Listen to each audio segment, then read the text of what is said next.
भारत में अनेक ऐसे गांव हैं जिनसे कुछ न कुछ पौराणिक रहस्य जुड़े हुए हैं। एक ऐसा ही गांव उत्तराखंड में भी है, जिसे हिंदुस्तान का आखिरी गांव या उत्तराखंड का आखिरी गांव कहा जाता है। यह गांव पवित्र बद्रीनाथ से 4 किलोमीटर की दूरी पर स्थित है, जो चीन की सीमा से लगा हुआ है।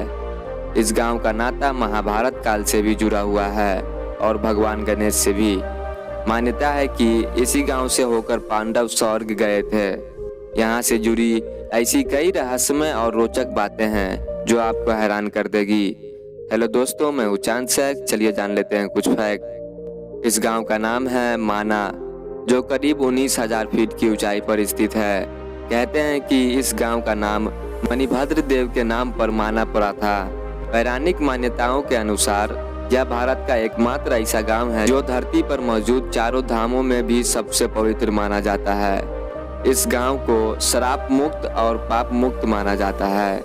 इस गांव से जुड़ी एक और मान्यता है कि यहाँ आने वाले हर व्यक्ति की गरीबी दूर हो जाती है। कहते हैं कि इस गांव को भगवान शिव का विशेष आशीर्वाद मिला हुआ है कि जो भी यहाँ आएगा उसकी गरीबी दूर हो जाएगी। ये एक बड़ी वजह है कि यहाँ हर साल बड़ी संख्या में लोग घूमने के लिए आते हैं। इस गांव में महाभारत काल का बना हुआ एक पुल आज भी मौजूद है, जिसे भीम पुल के नाम से जाना जाता है। कहते हैं कि जब पांडव इस गांव से होते हुए स्वर्ग जा रहे थे, तो उन्होंने यहाँ मौजूद सरस्वती नदी से आगे जाने का रास्ता मांगा था, लेकिन सरस्वती नदी ने मार्ग देने से मना कर दिया। जिसके बाद महाबली भीम ने 2 बड़ी बड़ी चट्टानों को उठाकर नदी के ऊपर रख दिया और अपने लिए रास्ता बनाया था।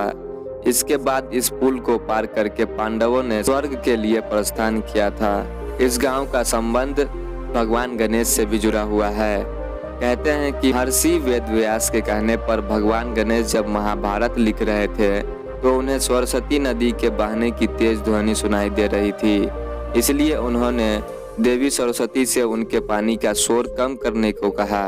इसके बावजूद भी जब सरस्वती नदी का शोर कम नहीं हुआ, तो भगवान गणेश ने गुस्से में उन्हें श्राप दे दिया कि आज के बाद इससे आगे तुम किसी को नहीं दिखोगी। इसी गांव में व्यास गुफा भी है, जिसके बारे में मान्यता है कि यहाँ महर्षि वेद व्यास रहा करते थे। यहीं पर उन्होंने कई वेद और पुराणों की रचना की थी। व्यास गुफा की ऊपरी संरचना को देखकर ऐसा लगता है जैसे ग्रंथ के कई पन्नों को एक के ऊपर एक रखा गया है। इसी वजह से इसे व्यास पोथी भी कहा जाता है। आज के वीडियो में बस इतना ही। अगर आपको ये वीडियो पसंद आया तो वीडियो को लाइक करें और हमारे चैनल को सब्सक्राइब करना ना भूलें। मिलते हैं अगले वीडियो में, जब तक के लिए अलविदा।